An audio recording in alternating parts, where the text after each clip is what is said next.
Welcome to the Femsplainers. I'm Christina Hoff Summers. And I'm Danielle Christina. And we have a kind of special episode today because it's just been a season of live events for us. And this week we did an event in the auditorium of the American Enterprise Institute in downtown Washington, D.C., where we record. And you did this event with your co-author and colleague, Dr. Sally Satel, who's a specialist on addiction. She's a therapist. Well, she's a psychiatrist. She's a specialist on addiction. She's pro-vaping.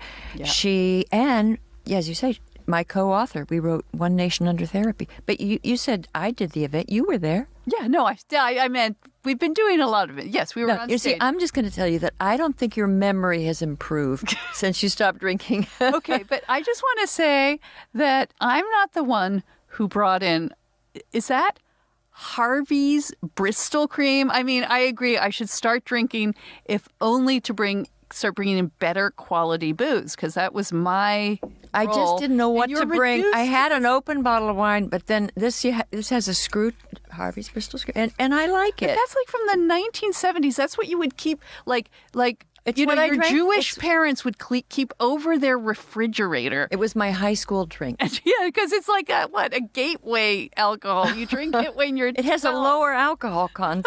and you brought in food. You brought in an enchilada. Enchilada. It looks disgusting. You ate it. No, I brought in. It was from Rosa Mexicana. I starved during this podcast. The bag, it looks like a dog poo bag. It looks like something you've picked up Izzy's mess. That's a terrible thing to say. Christina, you're just falling apart. Can I just say you're falling apart and we have to get you back on champagne? We have to get you back and me on drinking, but I don't know what to say. Well, anyway, you wrote this book, One Nation Under Therapy. The thing about our book, it was way ahead of its time, and I would urge listeners to go Google Jon Stewart comedy. Was it Comedy Central? Yeah, it was on Comedy Central, but it was the Jon Stewart. The Jon Stewart. What was it called? The Daily. The Daily. Right. Christina Hoff Summers. And I was there to tell him about our book because we were talking about this emerging culture of fragility where we were pathologizing. Among children and schools. Yes, especially schools. Right. Pathologizing everyday life in the school. And these very aggressive self-esteem programs and treating children as if they were fragile little flowers in the first hint of disapproval. And I was trying to tell him that, the Bic pen company wasn't selling red pens anymore because, I don't know, schools of education had warned teachers that red pens and marks on a paper was traumatizing. And he said to me, I told him they prefer lavender. He said, and he was sort of laughing. He said, well, do they put potpourri on the papers too, Yeah. And I was trying to warn him, and it's fun to watch. This was in 2005. Yes. I just rewatched it, in anticipation of speaking to Sally too. And it really was pressing. I mean, you were telling Jon Stewart for the first time, like he'd never heard it, that, they'd stop keeping score in baseball games. Couldn't play dodgeball because... Couldn't play dodgeball. You couldn't play tag. They had circles of friends instead. No one was ever out. And the audience was laughing, and he was like, he was disbelieving you. And then you said, yeah, but now there's what was the Girl Guide badge you could get? Yeah, he said, well, this isn't mainstream. And I said, the Girl Scouts now give out a stress badge, and you can earn this badge. Or an anti-stress badge. And you can earn it by, doing events with foot massages and aromatherapy and a feelings journal. Which now might create a Me Too moment if you gave a foot massage.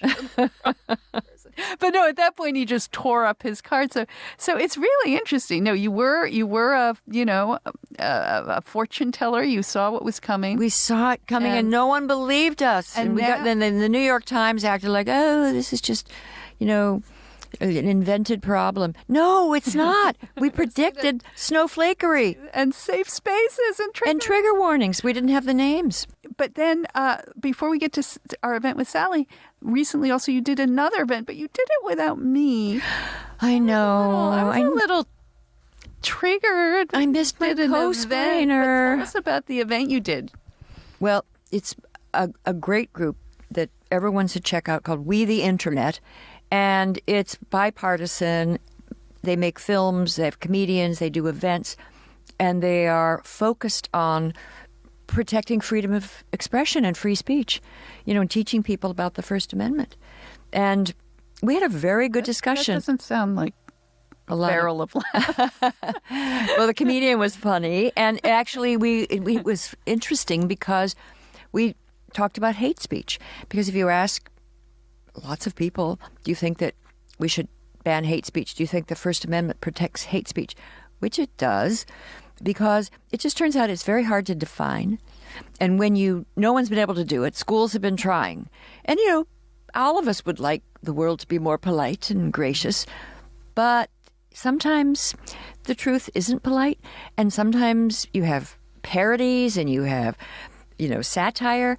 And so if you write a rule against even something we would all agree, no more, disparaging epithets, racial epithets or religious epithets, we would all agree with that, except maybe in a play, or if you're reading them in a book, or if you're trying to be funny with your friend. And what happens is it just ends up, people have not been able to come up with a definition. So the Supreme Court justices over the years, it's been evolving, but take something like the Westboro Baptist Church, just saying hateful things. Hateful. We would all, and insulting everyone.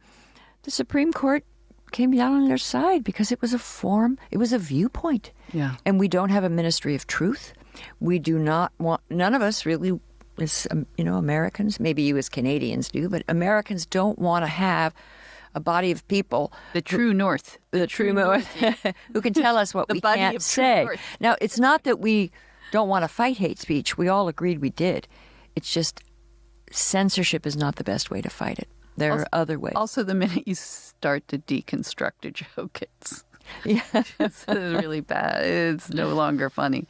Well, Sally is going to talk to us. She spent 11 months in a southeast corner, I believe, of Ohio in the Appalachians, studying at ground zero, basically, of the opioid crisis. And we're going to go to her and play you the recording from our event, which was a lot of fun. And next week will be Thanksgiving, and we have another great guest. And if anybody wants to send us Thanksgiving... Oh, yeah. We had what's the... family meltdown stories. And I'm going to have my annual Thanksgiving, post-Thanksgiving debate with Hamler Summers. Really. Family, on his podcast. You're now promoting. Okay, fine.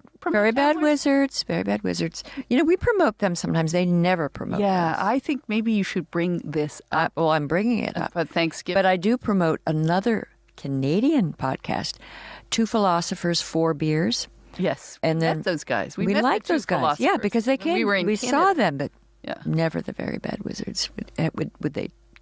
Did the Philosophers promote us? Yeah, they talked about us. Okay, good. Well, then we'll promote them. But and we'll have one more podcast just before Thanksgiving. We'll go on a bit of a break. And yes, we out on our social, we have put out a call for the awkward conversations you are not looking forward to on Thanksgiving. Maybe you could give a few pointers on how you think you're going to get through them. And as always, I fear all my children are having that conversation. Mom's coming. Let's not talk about the what, Christina? The what? Oh, I don't want to say it. I don't want to say it. I don't want to. No, not Twitter. I did talk a little bit too much about that failed study, the blind audition. Oh study. No! We gotta the blind audition study. Gamergate, warning.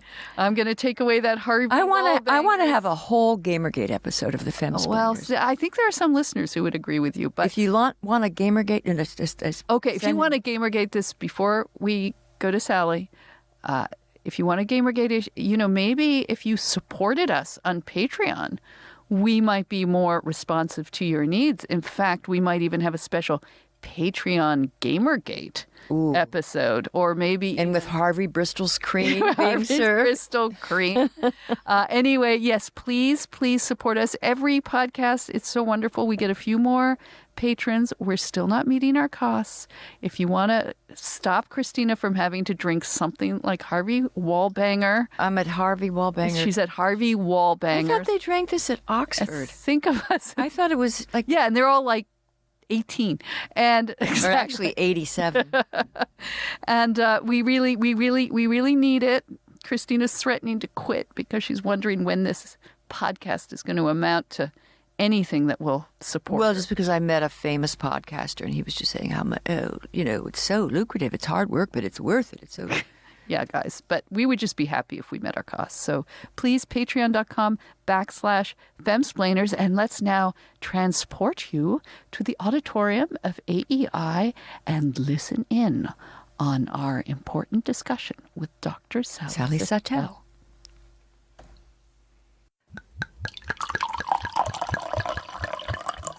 So, Christina, you know what I'm going to be buying my friends and family as gifts for this holiday? Spoiler alert, Quip toothbrushes. And you know why? Not just because they make a great toothbrush, but because they are so stylish. They're so pretty. I never thought you could have a toothbrush that was just so pretty and sleek, and they come in so many different color combinations. They have matte black, metallic pink, that you'll actually want to keep them out on your bathroom counter.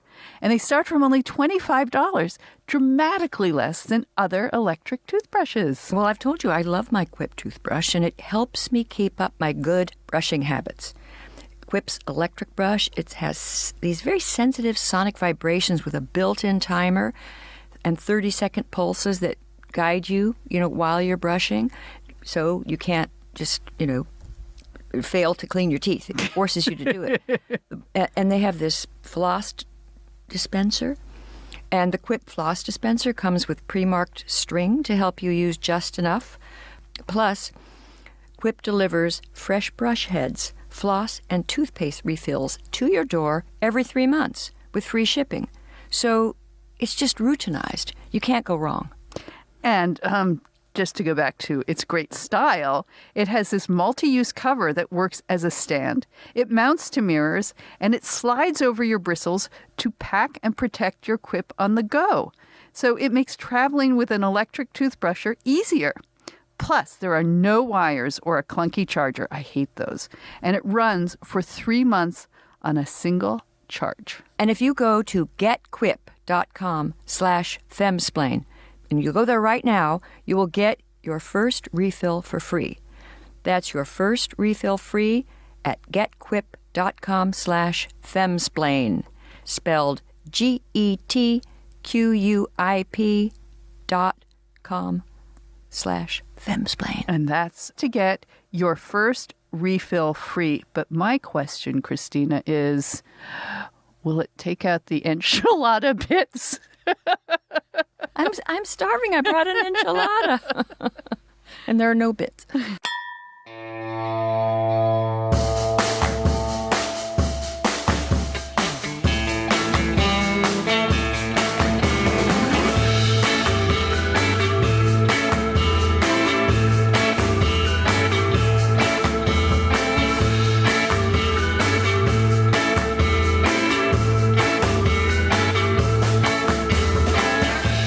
Welcome to the Femsplainers. I'm Christina Hoff-Summers, and I'm very grateful to the American Enterprise Institute for hosting this event at the live Femsplainer. And we are going to speak to my colleague, Dr. Sally Satel, about the opioid crisis, her views on vaping, and various other topics. Well, I'm very excited to be here. I'm Danielle Christina. And I'm looking, we have a very young audience here in the auditorium. Last time, Christina, we were on a stage together. It was in Nashville at Politicon, and half of the audience were Bernie supporters, and the other half was Trump supporters. So before we start, how many opioid addicts do we have here? Anyone? Anyone? No opioid addicts. We also are doing this show, again, with no alcohol. Ask about vapors. Oh, that's a good question. How many vape? Oh, it's a clean crowd. Only two are confessing. Only two confess, Yeah. but I've seen others. Yeah. But never mind, moving on. But yes, we're doing this really with no stimulants of any kind except coffee. But anyway, welcome. Welcome to Sally. Oh, thank you so much. And, just one other note. My friend, Andy No, is here, who is an editor and writer at the New Millennial, and he's an expert on Antifa. And if there are any Antifa members in the audience who are going to act up in some way, Andy's here. He's an expert. He's got his camera, so. And he's ready to throw himself in front of your punches. But anyway, why don't you introduce Dr. Satel? Dr. Sally Satel is a practicing psychiatrist and lecturer at Yale University School of Medicine, where she examines health policy as well as political trends in medicine. She's the author of numerous books, too many to mention, except One Nation Under Therapy, which she co-authored with me. Boy, that book was ahead of its time. When did that come out? 2005. Yeah. And we predicted this culture of fragility and snowflakery and all of that. But we weren't taken seriously, except we were right, but never mind that. Anyway, and she has been, I think we'll start by talking about what you've been doing this last year, where you've been studying the opioid crisis. You went to like ground zero in Ironton in Ohio, and lived among, we actually, in that town, well, tell us about that town. They had 28 people hospitalized in one day or something? Oh, actually, that was, well, I went to a town, to work in a town that was called Ironton, Ohio, and it's in the tri-state region. So that's the southeast corner, and it abuts Kentucky and West Virginia. So West Virginia has the town Huntington. In fact, it's Ashland, Ironton, and Huntington. So those are the three cities in those three states that are in a cluster. And it was Huntington, West Virginia. In 2016, and in August, they had 26 overdoses. 22 of them, I think, were revived. But that really put it on the map. And I since met the mayor. He's really an innovative guy. They've done a lot there. That's a town of about 50,000, and Ironton is a town of about 10,000. And for what it's worth, I lived in Ashland, right across the river, and that's a town of about 20,000. So I ended up in Ironton largely because of J.D. Vance, because I didn't know for quite a while. Let me back up a little bit. I mean, the opioid crisis has been. She did air quotes just for It's listeners. not a crisis. Okay. We'll get to that. Okay. Oh, that actually wasn't meant to undercut the notion that it is a real big problem. It's a significant problem, no question about that. It had been growing since, or I should say, overdoses from opioids, fatal overdoses, had been growing since.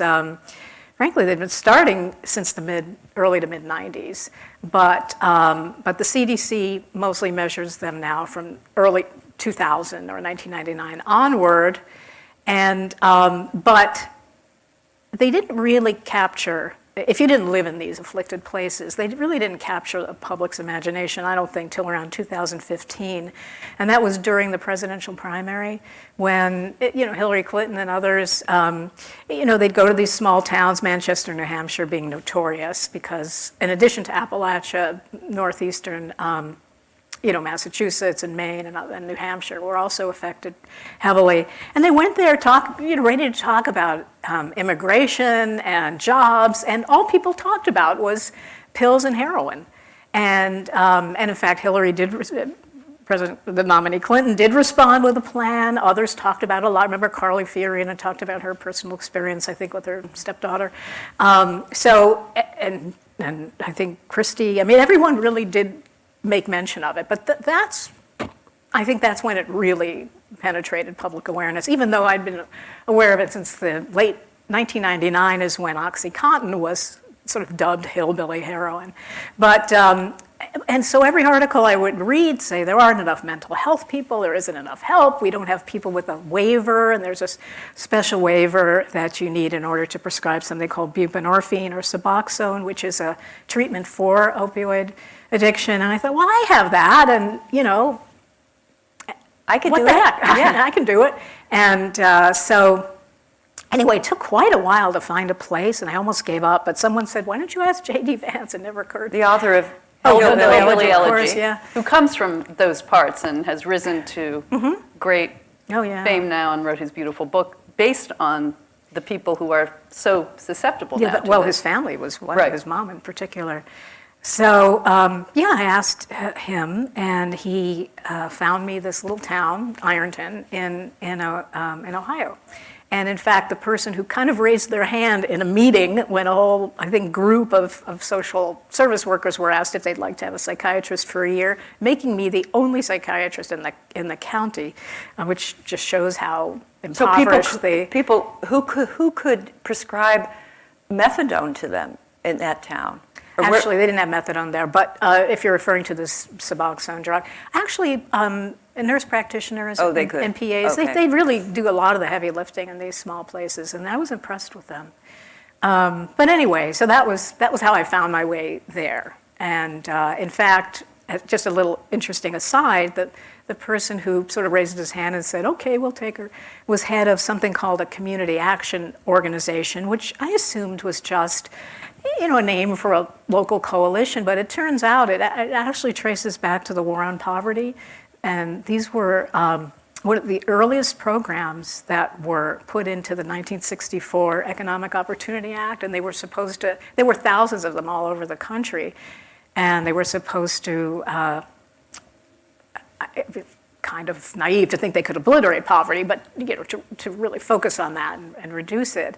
And unfortunately, the ones that were based in inner cities ended up being co-opted by Bureaucracies militant forces and social yeah. justice warriors, and then LBJ was so disaffected it just abandoned them. But the program still exists, and I think in rural areas really does a lot of good. So that's the group I worked with. But you have a long history, obviously, of working with addiction. That's your specialty. You deal with a methadone clinic here. What made you want to go amongst them? As you say, it's been a problem here since the 1990s, even though we may just be starting to recognize it. What made you sort of want to do the full immersion, full immersion course in opioids? Well, just for that reason, in fact, that it's very, very different. I knew it was very different. I mean, in our methadone clinic, we had the average age in the methadone clinic here, which happened to be near George Washington University, was 57. Yeah. So these folks have been injecting since the Carter administration. A lot of them, they started really young. Baby boomers. They call themselves, a lot of them called themselves, we're old school addicts. We started shooting. We didn't start with pills. They were,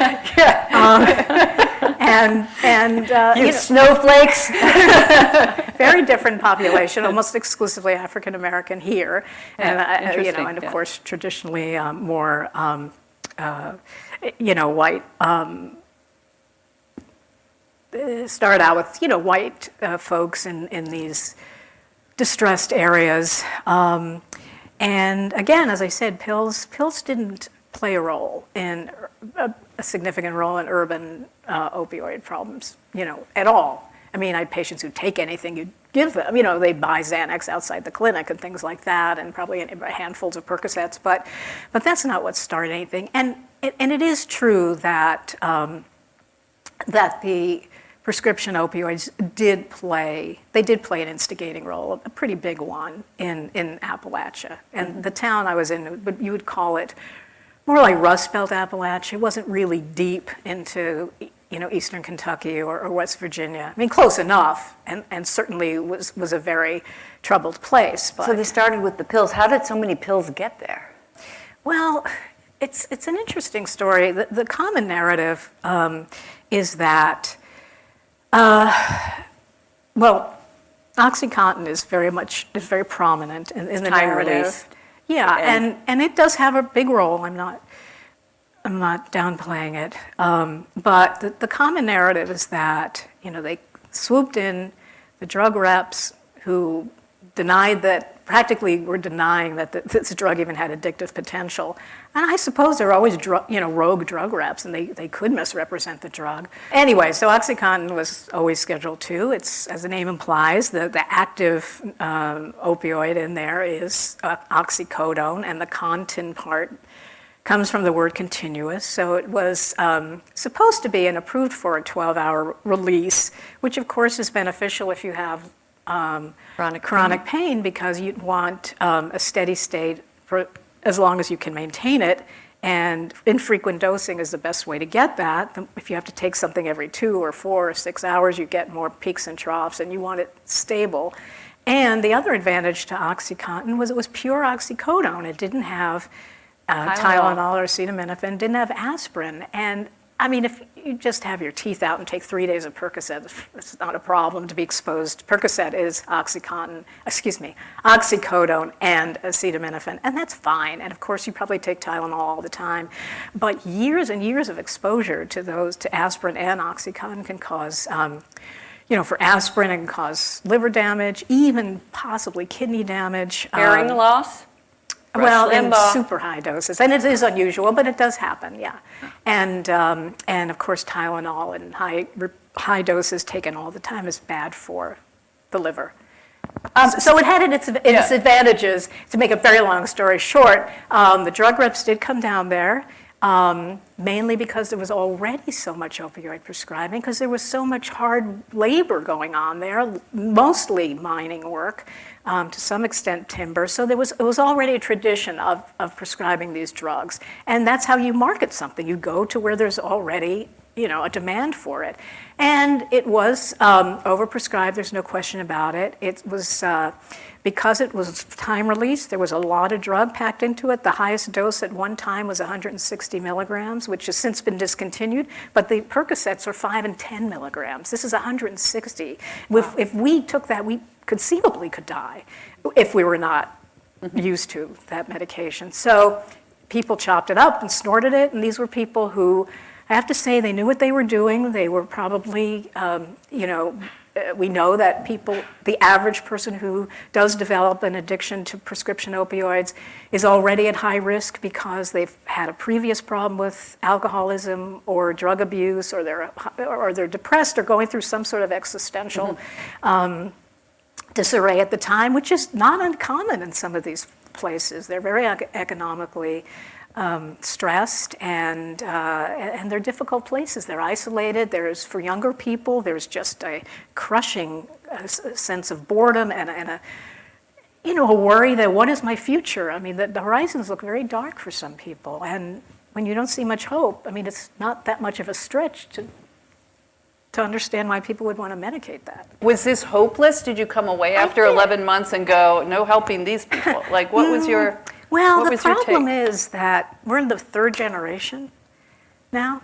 So the people who started losing their jobs started in the 60s, 70s, and 80s in this town. I mean, there are other places where a big anchor industry just moved out overnight, like Janesville, Wisconsin, is a classic example. It wasn't like that. It was a very slow bleeding of industry leaving. And it's kind of ironic because this town, before and after the Civil War, up until around World War I, was like a powerhouse of iron production, actually, Ironton. And then with every war, they'd get another boost in productivity. But then around the 60s, and this is wrapped up with the automotive industry changing, industry plants started closing down. And so to the extent that you had a relatively intact family that was then kind of derailed because, the dad lost his job, and then there's a little more domestic violence at home, a little more drinking, a little more familial dysfunction. But then, when you get several generations down, can be really, you're not talking about something that can necessarily be fixed with a job. I mean, I think economic revitalization is necessary, but maybe not always sufficient for some of these places. So I don't know. I wanted to leave on a somewhat optimistic note. And let's just say this town, 20% of people pay taxes. Most kids who succeed and, do well in high school, get out. They go to college and they keep going. So anyone who has a chance to pursue a better future is not going to do it there. They might come back. I've met some who are really nostalgic for their, it's still a sense, there's very much a sense of being pulled home in these places. I mean, when I grew up in Queens, get out. I mean, that was the idea. It would be a failure if you stayed home, And, but there's a very, very strong pull. But then again, back to, people who have, a promising horizon, they will leave, and the town then starts to have a hollowed out middle class with older disabled people and younger people, not all of them, of course, but, who are involved with the drugs, and as I said, a really bad poor tax base.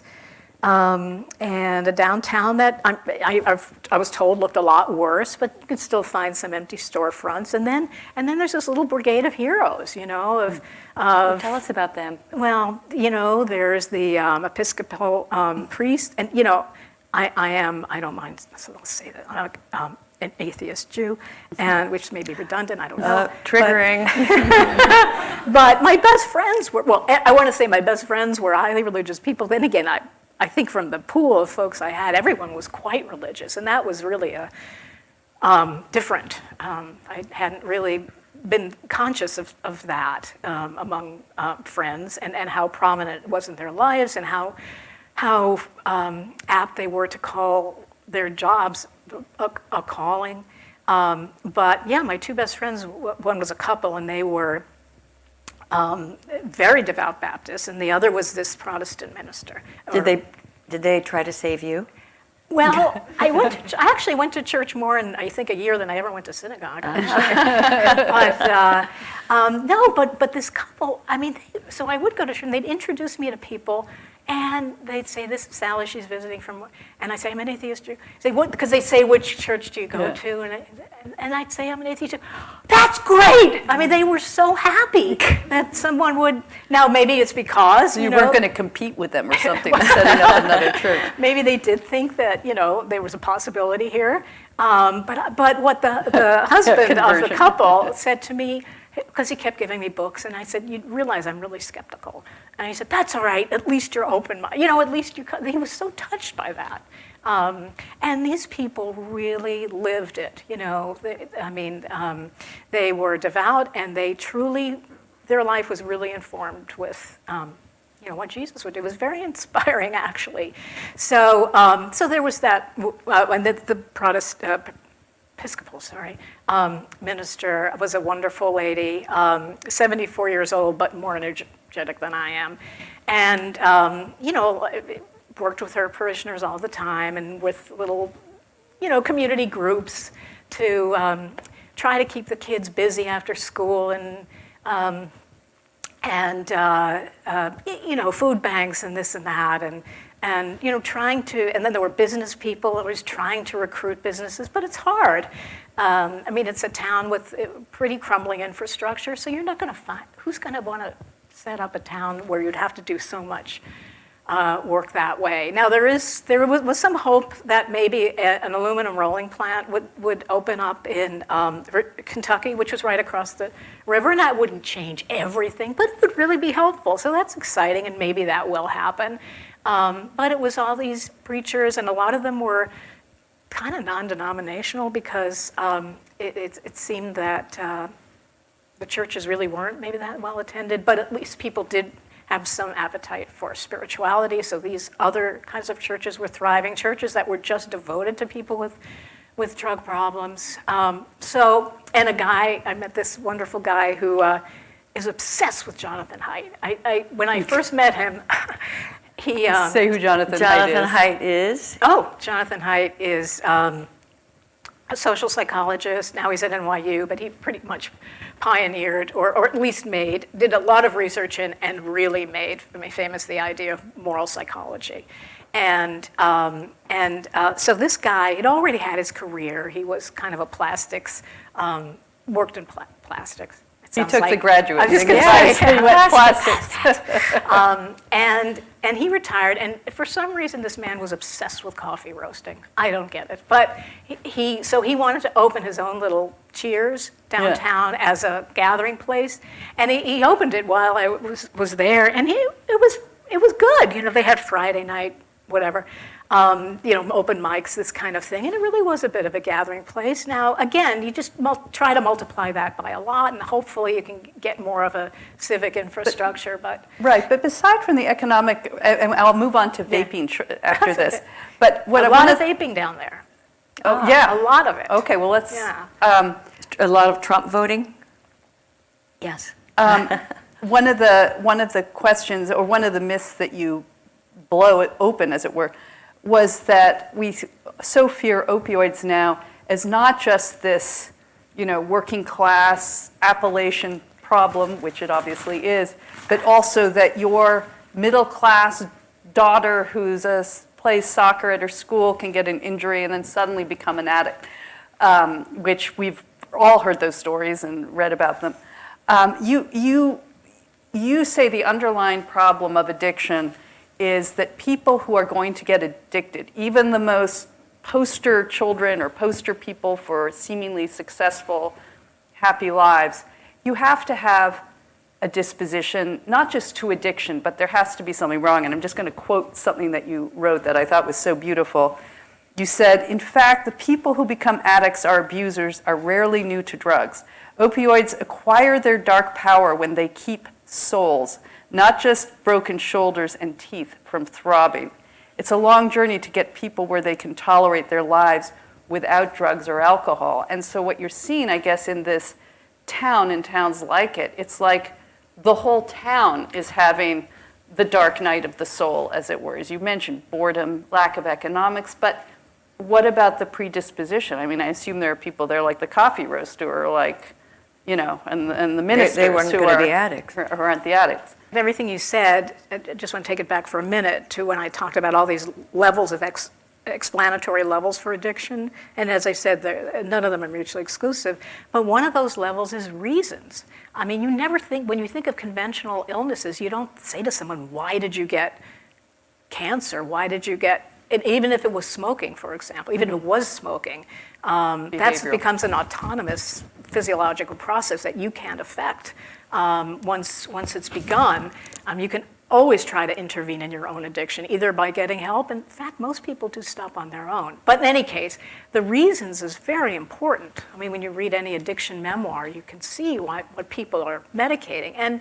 And I've always sort of, and I guess being away helped me kind of sharpen this, the distinction between what I might call almost individual level addiction, where there's, just to use a sort of a shorthand here, but there's inner turmoil that a person is trying to suppress or soothe in some way, as opposed to communal addiction. And that's where the epidemics come in, because that's population level. You have to And treat a that's town where- versus a person. Yeah, that's really, I've always called addiction a symptom, really. I and how do prefer you to do call it a that? symptom. Like, would you Well, see- that's damn hard. More federal programs, like in a Well, in a, you can treat in people a nutshell. in the conventional sense. You treat them medically. I'd say the most ground zero view of addiction is reviving somebody with Narcan. You know what I mean? That's the most intense, immediate, urgent kind of response. And then if they're motivated in getting treatment, and if they're motivated is a big deal, because a lot of people, at least for the first 10 times they overdose, don't want to get help, and just hope that you can keep them going each time until we do. But, and then there's these medications, methadone, Suboxone, then another drug that's not those are both opioids with some abuse potential. Then there's another drug, Vivitrol, that just suppresses craving largely and blocks the effect of the drug. Then you do that. And then there's what's called cognitive behavioral therapy to help people manage cravings. And then it starts getting into vocational care and repairing your life. And then you have two levels of issues for a lot of people. You have, what kind of led them to use drugs in the first place, and now that's superimposed by a whole layer of difficulty that they've largely generated by being addicted for so Christina, long. we may need one nation under therapy. It's sounding like we have to start sending therapists. But just before we leave this issue, so what happened? Now there's awareness, but what you saw there, in great specificity, the nation is aware of the opioid crisis, and the reaction is there's kind of a panic about it. The CDC clamps down, issues warnings to doctors, which were misunderstood. Oh, yeah. And the result is that I understand that there are people who legitimately need OxyContin. They have chronic pain. They are not going to be addicts. They never were, and they're having a hard time getting it. Yeah, thanks for bringing that up. That really is the one major unintended consequence of the warranted effort to curtail prescribing, because there's no question that doctors were too free with the 30-day supplies. Most people don't even fill them, and those who do don't finish them, and very few become addicted. I mean, some do, and as I said before, there are kind of red flags about that. But in terms of whether they have a history of abuse and whether they're going through where they have a psychiatric problem or just going through extensive existential turmoil, which can happen if you're in a terrible accident and you feel it's going to ruin your life.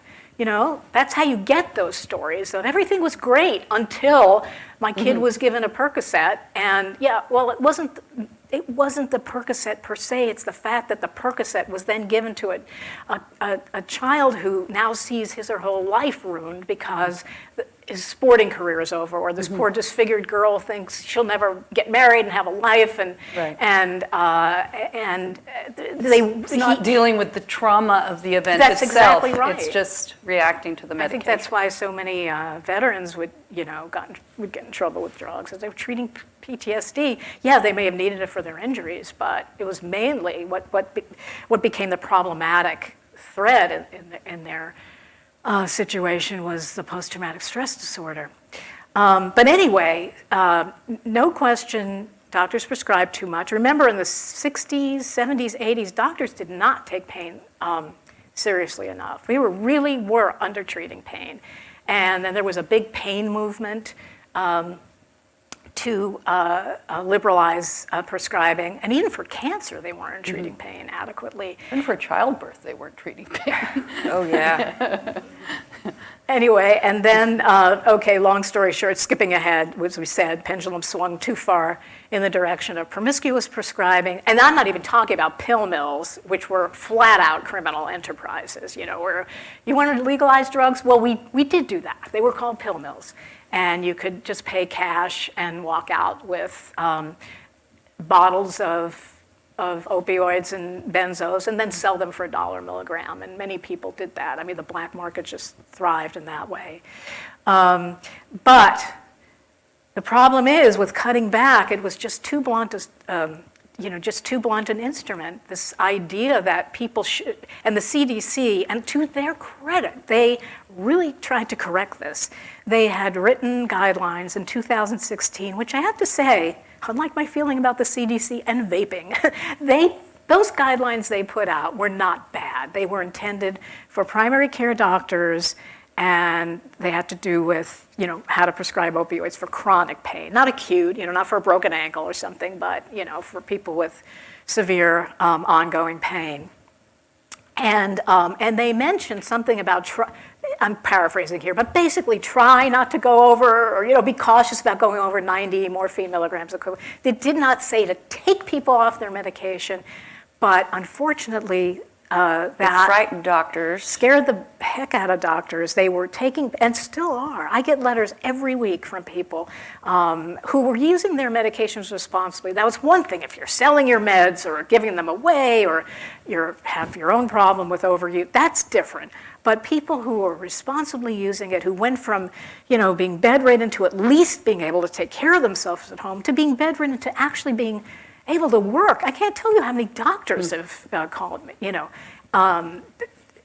so that they could be very high functioning with these medications. For some people, they just need them, and they need them at high doses. And I'll concede that when they were first diagnosed with their chronic problem, it's conceivable they could have been treated differently with fewer opioids and other interventions, or so that maybe they needed no opioids or a lower dose. But the point is, now here they are, a decade, 15 years later, functioning well. Their doctors are scared to death. We did get the part of a little group. We did get the CDC to actually clarify their guidelines, and they wrote us a letter. We put it online. Then 2 weeks later, they wrote it in the New England Journal of Medicine, and we were so excited. And we handed that out to everyone. And now the doctors are scared of the DEA, and the DEA is not transparent, so you don't know when you're going to come in their crosshairs. And unfortunately, the more doctors get afraid, that means the one doctor left in town who's willing to do this sees all the, frankly, difficult people or the people on very high dose opioids. And so there's a screaming red sign above his door, and that attracts DEA attention. And it's a real terrible problem. Yeah. Okay, let's take a short break there. Come back for vaping. Well, Christina, we've been talking about the onslaught of the holidays, and I'm not worried about what I'm going to get people because I found the place where I'm going to get most of my gifts for you and even Izzy, which is the Grove Collaborative, which is an online marketplace that delivers natural cleaning, beauty, and personal care products directly to our doors. Oh my goodness, and they make healthy, affordable, effective products, easy and convenient. So I think by now there are about 500,000 American households that shop Grove for their healthy home essentials. And they carry safe products that are better for the planet and that really work. Yes, and you'll find brands that you already know and love and that we love, like Mrs. Meyer's, 7th generation. Burt's Bees. I love Burt's Yes, Bees. The soap, the lip moisturizer. Oh my God, it's like the best lip balm, especially in this cold weather. But we know you're busy like we are, and that's why Grove delivers what you need on your schedule. With flexible refill orders, you'll never have to worry about running out of your everyday essentials, and you'll also be saving the planet. There is more microplastic in the ocean than there are stars in the Milky Way. True statistic, Christina. You can't shoot that one down. So, if you want to start saving the planet and saving yourself time and everything else for a limited time, when listeners go to grove.co/femsplain, you will get a free 5-piece gift set from Mrs. Meyer's in festive holiday scents like peppermint or Iowa pine. Your tables will smell like the holidays.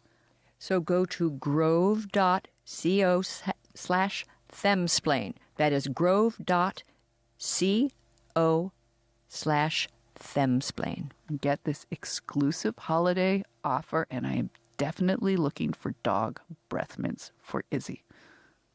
Her breath is fine. There are some Pine scented. Okay, so we're going to do quickly vaping. Do you guys have questions that we can, anybody want to ask a quick question? Because I want to make sure we leave time for it. Is there someone? Anyone? Okay, so we'll go to 1 or 2 questions that will be short. If you don't have questions, we're just going to call on you. So have something in mind. Okay, so Sally, you also have controversial opinions on vaping. As you know, we know that aside from the fact that children are all over now the flavored e-cigarettes, there are now worries about diseases, health risks, and you think these are being overstated, but we're seeing massive recalls of e-cigarettes. Talk a little bit about that. Mm-hmm. Well, I'll correct you, Danielle. I don't have controversial. I just follow the data on this, and I'm not alone by any means. Thank goodness I'm part of a well, maybe controversial is the wrong She's word. The factual fentanylist. No, you are right that it's sad that it's become a controversy because there are data out there now, specifically with respect to the people who are developing, pulmonary injury, and maybe 30 or 40 now have died, which of course is tragic. It is, it's now established that the people who have become ill and succumbed were not using commercial grade nicotine. We're not using e-cigarettes. We use the word vaping, which up until a few months ago was always associated with e-cigarettes. But technically speaking, vaping is just a delivery system. It just means you're aerosolizing something and taking it in. And it is healthier than smoking. Yes, but I'm just saying this is one of the sources of the confusion is, you can vape just like a glass, a tumbler, is a delivery mechanism. You can drink milk in it, or you can drink hydrochloric acid. And you can vape, commercial grade nicotine, or you can vape bootleg, THC. And that's what was getting people sick. There was pretty good evidence that was true back in September. And the CDC finally made that official, I think over the weekend. It finally conceded, but the FDA. And they found they were adding something like vitamin E acetate. Well, that thins it out or thickens it, depending on, I think, which part of the process, actually. But it damages the lungs. Oh, yeah. Well, it's oil, and you shouldn't inhale oil. But there have been a couple of cases. I mean, it's also too early to tell in many ways, too, right? There have been a couple of cases that have come from smoking regular branded e-cigarettes. There's been at least one that I've read about. Are you talking about the Nebraska case? I forget where well, they were based. Well, that guy was like, he'd smoked 50 cigarettes a day since he'd been 16.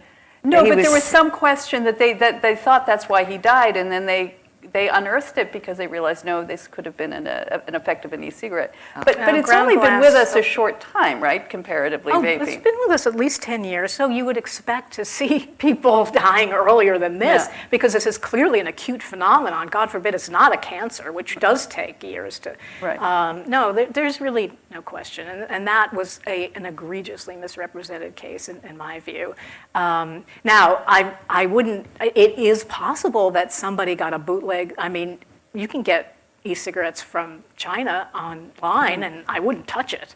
So, it is conceivable that someone became ill from smoking a contaminated classic, a nicotine-containing e-cigarette, but not ones that are retailed or anything like that. So do you think it's overstated? I mean, we're watching, Juul just got bought by tobacco you have to companies. separate out the help two us issues. Understand it. So one issue is these deaths. Yeah. And the pulmonary illnesses, which I feel you can be confident enough in saying this is not a problem of commercial vaping products, nicotine vaping products.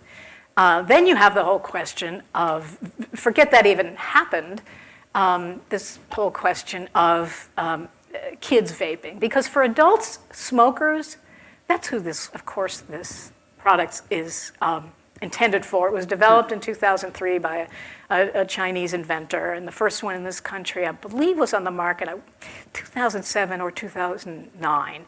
Blue, remember Jenny McCarthy? Yeah. And those they looked like cigarettes. They were called cigalikes. They're pretty lame. They probably could be helpful if you weren't a really heavy smoker. But then the next two generations were things that looked a little more mechanical or pen-like. These. I got one once because I just thought it'd be fun, and I couldn't even put it together. It was so complicated. Well, you needed a younger child to come and do it for you. Yeah, people go to vape stores and they look like large thumb drives. That's Juul. Yeah. Customization, and that's where these flavors start in someone's basement. I mean, these were all DIY guys, who smoked and were dying to quit. They tried everything else, nothing worked. They finally got a hold of this, and but this has been such a major godsend for these people, and an industry too. And I mean, it was really grassroots. I went to the vaping rally on Saturday. I mean, and there they were, and it smelled really good. And this. Now, no one's saying e-cigarettes are safe. I was at a hearing a few weeks ago, and the senator or congresswoman in charge kept saying, "But are they safe? Are they safe?" Well, what question to ask? The FDA doesn't deal with safety. I mean, in an absolute sense, that's an absurd thing to ask. I mean, is a Lipitor safe? Well, some people have bad reactions to it. No, and when it comes to vaping in particular, which is a harm reduction strategy, it's always safer than cigarettes. That was the whole And it's had an point. effect on cigarette reduction, right? Oh, Plus- yes, cigarette use is, now it was on that trend, there's no question about that. It's been coming down since the 60s, but But this has accelerated that trend. it did accelerate it in kids, actually, more Yeah. than, and Reducing cigarettes smoking and- for fruit-flavored vapes. Yeah, smoking in kids is the lowest it's ever been, although it's measured at one monthly, so that could mean one God, puff every a time I month, see but- kids are they're smoking or vaping. It's just. But isn't that also, it's a little bit, like kids, there was a, social. Oh, they went up. There's no question. No, the kids- more kids cigarettes are went up, vaping. and then you offer them. I mean, I find this, I'm sorry, a little bit evil. Mm-hmm. So then, kids that are decline in smoking, so let's give them, mango flavored, bubblegum flavored. nicotine sticks that are safer than cigarettes, but it's still encouraging young people to. Well, it certainly wasn't something ultimately unhealthy. intended for them, although Juul in particular had some marketing missteps early on. Yeah. There's no question about that. Actually, if you want to read a good little cross-section in sociology, I think this woman named Gia Tolentino in The New Yorker did a great job on vaping in high schools, which is a upper middle class white kid problem. But there's no question kids are vaping more, and there's no question Juul changed the landscape there. It's sexy, it's sleek, it is high dose nicotine, higher than most others. That's not good, but no one wants kids to vape unless they already smoked first. And one of the biggest fears was that it would serve as a gateway. And a gateway phenomenon is actually quite a hard thing to measure because what it really means is I wouldn't have engaged in behavior B unless I engaged in behavior A. When you just have a sequence, A and then B, you can't know whether one was pivotal. You just know that a person progressed and there may have been what's called a common liability, like rebelliousness or risk-taking or whatever. But in any case, the fact is that, as I said, smoking among kids is the lowest it's ever been. So that tends to rule out the idea that more vaping, you'd expect more smoking if it were a gateway effect. We don't see that, Well, which is vaping good. is replacing. I mean, No, but I'm it's saying that introducing was to their people who fear. might never have It's not a tasted gateway. nicotine at all. But so the Yeah. legitimate fear is just that it's Well, for a young person. to go it's on dangerous. to smoking, which is very bad. Yes, are kids vaping? And I think Juul changed this equation a bit. It's true. Up until 2018, we have really good data showing that the kids who did vape regularly were already smokers or had already used hookahs and stuff like that. That may have changed a bit, and we're waiting for the data to come out from 2019, that there are more naive kids who probably did start vaping with no prior, and that's not good. No one's defending that. But we can do both. We can suppress access that kids have and I think the VA should be handing out vaping. I mean, that's what they do at the National Health Service in England. They're the mirror image of us. They promote smoking, they have They vape promote shops vaping. in their hospitals. So we should do everything we can, give a massive insurance discount to people who vape while being much more aggressive, and believe me, the volume has been jacked up tremendously on curtailing access, teen access, which is right. We could even be more aggressive there. So teens, down, adult smokers way up to the point where no one smokes at ever. And the irony, just the mind-bending irony of this, is cigarettes are completely available. So the flavor bans that are now underway are going to send people back to smoking or to black market vaping. And a cigarette has like 7,000 Yeah. dubious chemicals. So thank you for mentioning that. Yes, I know you want to get to questions, so my last point is going to be, when I said safer, and I keep emphasizing this relative harm issue, e-cigarette aerosol does have some carcinogens in them, many fewer than in cigarettes, and some toxins, but many fewer and at much lower doses, estimated by the Royal College of Physicians as 95%. Others say, well, that may be a little too optimistic. Maybe it's 90, maybe it's even 85. 85% safer? I'm filling that in. They say 95, but still, that's a lot. enormous. And if you can't stop smoking, that's the best way to go. Okay, thank you. We have a question. Can you introduce yourself and then before your question? Welcome. Hi, my name is Nicole Penn. I'm the program manager for the Social, Cultural, and Constitutional Studies program here at AEI, which Christina is a scholar in our department. So I was just thinking, historically, addiction in the United States is nothing new. We went through alcoholism in the 19th century, opium. We seem to go through these peaks and valleys of American citizens, becoming addicted to a particular substance, and each period has had their own response. So, do you think there's any, lessons from history, or do you think even just thinking about our history should perhaps calm us down a little bit about viewing this as an epidemic, or just something that is part of the human condition in our society? Yeah, well, actually, we still have. Alcohol still overrides everything, but we lose sight of that. And yes, you're right, it's been going on. I guess the first opioid epidemic was epidemic. I hate throwing that word around, although I am not trying to minimize the extent to which there was a massive increase sort of after the Civil War, actually, and that peaked in around 1880. So yes, it's been going on. And in the most recent history, we had heroin in the 70s, crack in the 80s and the early 90s, and the methamphetamine not around here so much, but other places. And yes, drugs you will always have with you because you always have human misery, and this is what people do. It's a response. And I think we have learned something. I do think. I mean, of course, you can find horror stories of people who've been treated really punitively. But in general, there's much more emphasis on diversion. In other words, people who are arrested for crimes that are tightly linked to their drug problem. So if I weren't addicted, I wouldn't be shoplifting from Walmarts, Now, I think you should still be held accountable if you're shoplifting from Walmarts, but it doesn't mean a jail cell. And I think this is great to be able to leverage the criminal justice system in a therapeutic way. So you're going to be in this treatment program, and we're going to watch you, and we're going to test you, and we're going to give you more attention, to be honest, than you ever would have gone at a conventional treatment program. We have one more question, Yeah. but I would want to hear more on instead of just throwing people in jail, like putting them into therapeutic help. But Ella Ryder is here, and she has a question. Our Ella. Yeah, so I've heard people say that in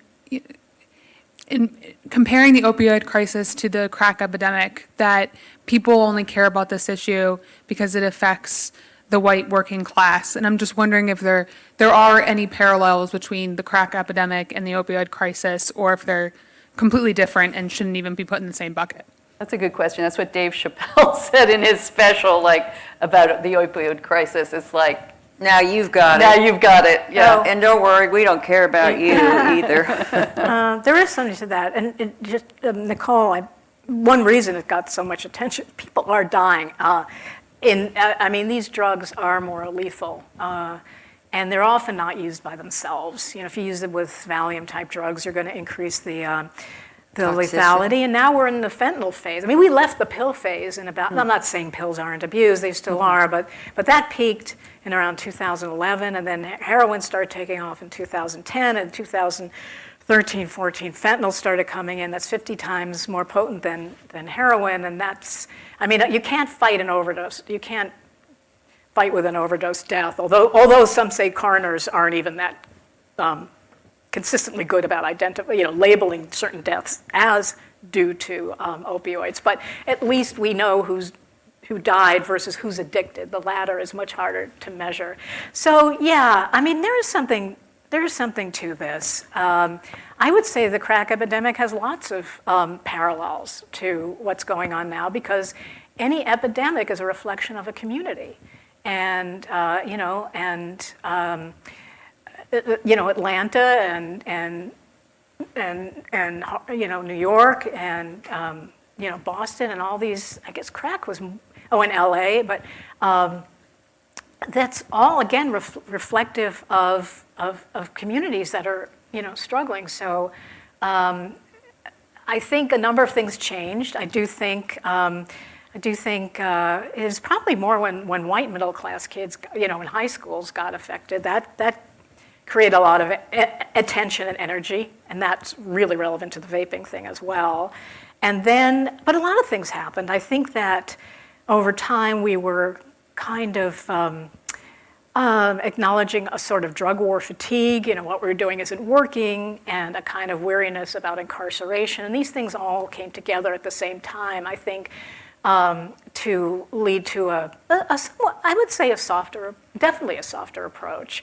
Not perfect, not enough drug courts, not enough diversion, not enough capacity to follow people over a minimum of a year. I mean, a 28-day program is a joke. I mean, it might be fine to stabilize someone, but it's to think you could go back out and resume your life is highly unusual. So, and that's another problem with thinking about it too literally like a disease. Because the idea of a disease, God forbid, we have a thyroid problem, we get a medication for it or a surgery if we need it, it's over. This thing isn't over. I mean, recovery can. I have a colleague who's almost a historian of recovery. He's really amazing. Bill. Oh, great! Now I forget his name. Oh, Bill White. He has a great website, and he would say it takes 5 years before you could even consider yourself kind of recovered, and then you're probably always going to be at some vulnerability because your habit. You've established a habit that hopefully you've broken, but you still have a vulnerability to reacting to stress with drugs. So you have to be a lot more vigilant.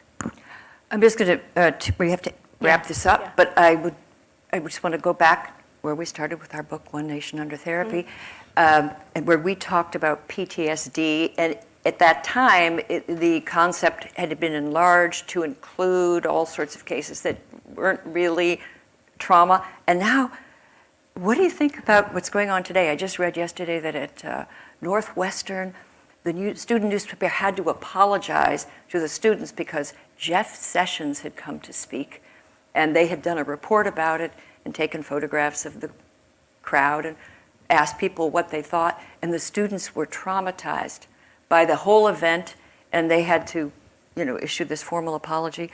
Or at Oxford University, they voted that clapping it could initiate trauma, and so now they have to have jazz hands. And I mean, they could be right, so no clapping when this is over, please.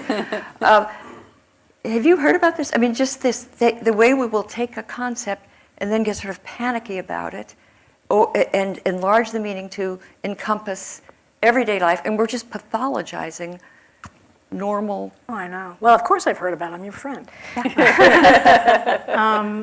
Well, in some way, I feel I can always, I'm always safe when I approach things I mean, I'm not a therapist. I don't have office, I don't see people for 50 minutes. But I mean, obviously still have a therapeutic stance, when I see patients. And it's always, how is this helping you? How is this making you any more? I mean, fundamentally, I'm not talking about schizophrenia or horrible medical psychiatric conditions where medications are almost always necessary. But, it is ultimately about freedom when you see a therapist. How can I not be locked in these bad habits? How can I stop sabotaging myself? And why would you want to limit yourself this way, to be so afraid of everything and feel so vulnerable?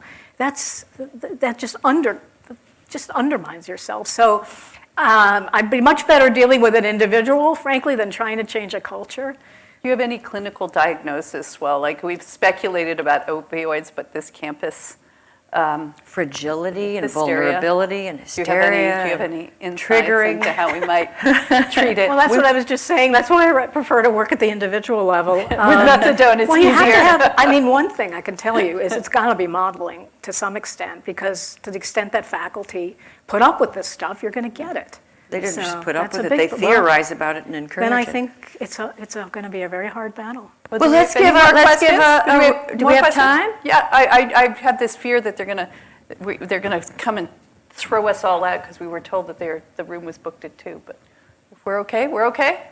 All right. We don't know what's going on outside that door. Oh, that's true. Maybe we should just give Sally a round of jazz hands. Oh, jazz hands. No, Once applause. Thank you. I want the real thing. You have PTSD from the war on drugs, and the clapping makes you jump. Actually, jazz hands makes me true. Well, thank you, Sally. And thank you all for coming. Thanks, guys. I hope you enjoyed it. Don't say guys. Man. it's diminishing and psychologically destabilizing for women. Well, I have office hours. I'm on the second floor, you know where I am. Thank you. Thanks. Hey, thanks for listening to the Femsplainers. Keep up with us on Twitter and Facebook at Femsplainers and on Instagram at Femsplainers Podcast. Send questions and comments to contact@femsplainers.com. A big thanks to Ella Ryder, our research and in-studio production assistant, and to Nat Frum, our audio and video editor. And we're proud to be part of the Ricochet Network and grateful to the American Enterprise Institute for allowing us to record in its studio every week in downtown Washington, D.C. And miss something? You'll find everything you need at our homepage, femsplainers.com, including links to past episodes, where you can sign up to support us, and even to merch. And please don't forget to like us or give us 5 stars on iTunes. Thank you. Cheers. Cheers.